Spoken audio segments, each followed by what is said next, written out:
Market లో invest చేసి మీ డబ్బులు డబుల్ చేసుకోవాలనుకుంటున్నారా? సుందరరామిరెడ్డి గారి సెమినార్ కి అటెండ్ అవ్వండి. నమస్కారం అండి, నేను మీ నండి రవికుమార్ని. సుమన్ టీవీ వీక్షకులకు పునఃస్వాగతం. చాలామంది అడుగుతున్నారు, ఎందుకంటే ఇది పెద్ద ఫేవరెట్ సబ్జెక్ట్ అయిపోయింది గత 1.5 yearsగా బంగారం. సో గోల్డ్ ప్రైసెస్ 2027లో మళ్ళీ భారీగా పెరిగేదానికి అవకాశం ఉందా, భారీగా పెరుగుతాయా అని చెప్పి అడుగుతున్నారు. ఇక్కడ ఒక విషయం అండి, గోల్డ్ ప్రైసెస్ అన్నది ఎన్నో ఫ్యాక్టర్స్ మీద ఆధారపడి ఉంటుంది. మనం అది ఎన్నోసార్లు చెప్పుకోవడం జరిగింది.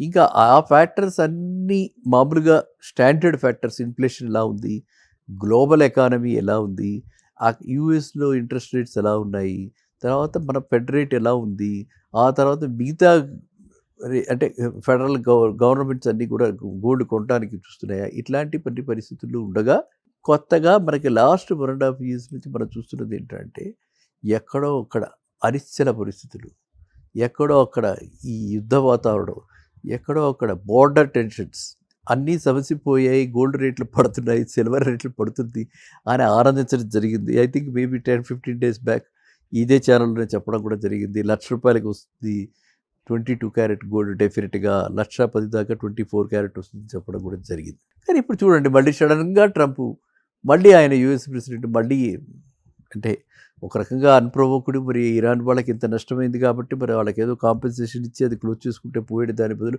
మళ్ళీ ఇప్పుడు సడన్గా మళ్ళీ ఇప్పుడు అదే ఆయిల్ క్రైసిస్, మళ్ళీ అదే బార్ లాంటి సిచ్యువేషన్, మళ్ళీ వాళ్ళ ఇద్దరి మధ్యన గొడవలు, ఈ ఇరాన్, ఇజ్రాయిల్, యుఎస్ దీనికి ఇప్పుడు మరి అంతం ఉందా లేదా, ఎప్పుడు ఇలా అవుతుంది, ఏ రాత్రి ఏం విరాల్సి వస్తుంది తెలియట్లే మనకి.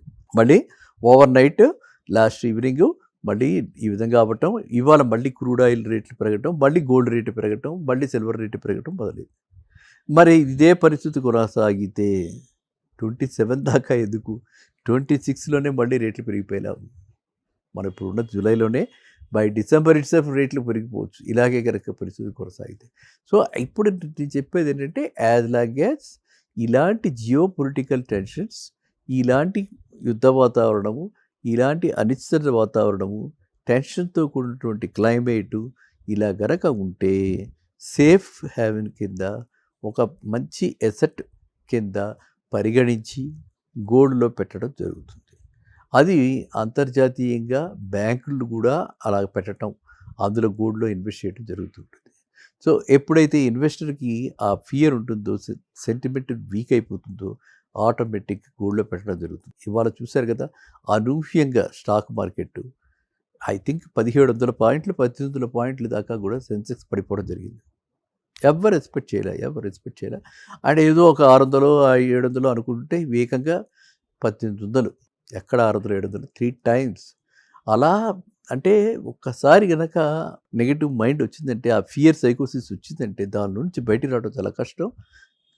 ఏ కాస్త పైకి లేచినా మళ్ళీ అమ్మేస్తారు, ఈ విధంగా జరిగిందనమాట. సో ఒక పక్కన మనకి ఎర్నింగ్స్, ఒక పక్కన రిజల్ట్స్, ఈ క్వార్టర్ ఎండింగ్స్ ఇవన్నీ అనౌన్స్ చేయాల్సిన ఈ టైంలో, ఎర్నింగ్ సీజన్లో, జూలైలో ఆల్మోస్ట్ జూలై అన్న నెలలో ఎప్పుడు కూడా స్టాక్ మార్కెట్ పాజిటివ్ రిటర్న్స్ ఇస్తుంది. అట్లాంటి స్టాక్ మార్కెట్లో 10 రోజుల లోపలే మనకి ఇలాంటి మళ్ళీ నెగిటివ్ రావడానికి కారణం మళ్ళీ యుఎస్ ఇరాన్ వార్. కాబట్టి ఈ యుఎస్ ఇరాన్ వార్ ఇంపాక్ట్ ఏ విధంగా ఉంటుందంటే, stock market negative, bullion market positive. అక్కడ వార్ పెరిగితే గోల్డ్, సిల్వర్ ప్రైసెస్ మళ్ళీ they will go up like anything. And war తగ్గితే, క్రూడ్ ఆయిల్ ప్రైసెస్ తగ్గితే ఇన్ఫ్లేషన్ తగ్గుతుంది, దాంతోపాటుగా ఇవన్నీ తగ్గుతాయి, రేట్లు తగ్గుతాయి, గోల్డ్కి, సిల్వర్కి, స్టాక్ మార్కెట్ రైజ్ అవుతుంది. వీళ్ళ ప్రాఫిట్స్ చూపించడానికి పాసిబిలిటీ ఉంటుంది. ఇప్పుడు లేకపోతే లాజిస్టిక్ సపోర్ట్కి, డీజిల్కి, పవర్కి, ఎనర్జీకి దేర్ ఇస్ ఎ క్రైసిస్.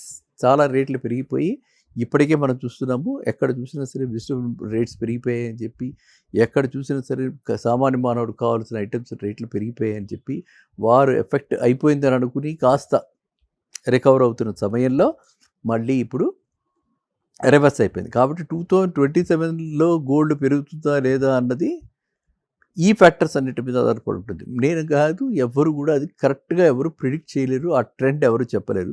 అయితే గోల్డ్ మాత్రం సాధారణ రేట్లో ఒక 10% ఎవ్రీ ఇయర్ ఆన్ ఇయర్ పెరుగుతూ ఉంటుంది. అయితే మన లాస్ట్ ఇయర్ 60-70% పెరిగింది కాబట్టి మళ్ళీ దాని మీద బేస్ చేసుకుని పెరగాలి కాబట్టి అది కొంచెం కష్టమైనటువంటి విషయం. అందువల్ల ఇప్పుడు గోల్డ్లో ఎవరైనా ఇన్వెస్ట్ చేయదలుచుకుంటే మాత్రం ఇన్వెస్ట్ చేసేవాడు మాత్రం పేపర్ గోల్డ్లో పెట్టండి, డిజిటల్ గోల్డ్లో పెట్టండి, అండ్ ఫిజికల్ గోల్డ్లో తక్కువ పెట్టుకోండి. ఫిజికల్ గోల్డ్లో బార్ గోల్డ్లో పెట్టుకోండి. అదే కనుక కన్జంప్షన్ పర్పస్కి అయితే ఓన్లీ ఆర్నమెంటల్గా కొనుక్కోండి. అండ్ అది ఒకేసారి కాకుండా అవకాశం వచ్చినప్పుడల్లా అదృష్టంగా పరిగణించి మనం చెప్పుకున్నట్టుగా 1,10,000 దాకా వచ్చినప్పుడు మళ్ళీ ఇన్వెస్ట్ చేసుకుంటూ అలా సిప్ మోడల్లో ఎవ్రీ మంత్ ఎవ్రీ క్వార్టర్ కాస్త అక్యుములేట్ చేసుకోండి. ఎందుకంటే మనందరికీ కూడా గోల్డ్ అవసరం ఎంతైనా ఉంది. పెళ్ళిళ్ళు, పండగలు ఏదైనా సరే ఇళ్లలో జరుగుతున్నాయంటే శుభకార్యాలంటికి కూడా మన వాళ్ళందరూ కూడా గోల్డ్ పెట్టుకోవాలి. అది మన కల్చర్ కాబట్టి ఆ కల్చర్ని మనం ఎప్పుడు స్వాగతిస్తాం, ఆ కల్చర్ని మనం ఆదరిస్తాం కాబట్టి గోల్డ్ కొనుక్కోవటం తప్పు లేదు. ఆ విధంగా కొనుక్కోండి. ఫర్ ఇన్వెస్ట్మెంట్ పర్పస్ మాత్రమే ఈ విధంగా ఆలోచించాలి. వారు వస్తే మనకు బెనిఫిట్ వస్తుంది కాబట్టి మనం పేపర్ గోల్డ్ కొందాం, డిజిటల్ గోల్డ్ కొందామని అలా వాడు మాత్రమే.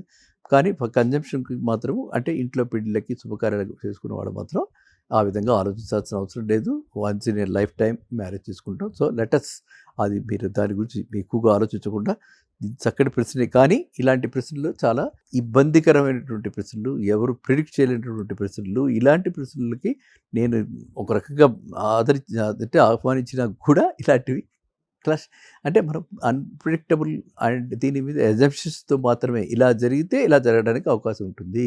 యుద్ధ వాతావరణం ఇలాగే కొనసాగితే గోల్డ్ మళ్ళీ పరుగులు పెట్టే అవకాశం ఉంది. 2027లో ఇదే వాతావరణం ఇలాగే కనిపిస్తే 2 lakhs దాటే అవకాశం కూడా ఉందండి. గత 165 కూడా క్రాస్ అయిపోయి 2 lakhs దాకా కూడా వెళ్ళిపోతుంది. చాలా విషమ పరిస్థితులు, ఊహించలేనటువంటి పరిస్థితులు మనకి వచ్చే అవకాశం కూడా ఉంటుంది. Food shortages. So let us not think of that kind of a scene. And అందరం కూడా ఆ భగవంతుని ప్రార్థిద్దాం. ఎటువంటి రిసెషను, ఎటువంటి ఇప్పటికే చాలా అల్లకల్లోలంగా ఉంది మార్కెట్. అండ్ ఒక పక్కన జాబ్స్ పోతున్నాయి, ఒక పక్కన పిల్లలు నిరుద్యోగులు అయిపోయి వాళ్ళంతా కూడా చాలా ఆందోళనకి గురై ఉన్నారు. కాబట్టి ఇలాంటి పరిస్థితి రాకూడదు. గోల్డ్ మాట దేవుడు ఎరుగు, జీవితాలే కష్టం తారుమారైపోతున్న రోజులు రాకూడదని చెప్పి అనుకుంటూ మీరు అడిగిన దానికి నేను వివరణ ఇవ్వడం జరిగిందని నేను ఊహిస్తూ ఇప్పుడుతో మళ్ళీ కలుద్దాం నెక్స్ట్ వీడియోలో. ఓకేనా? నమస్కారం.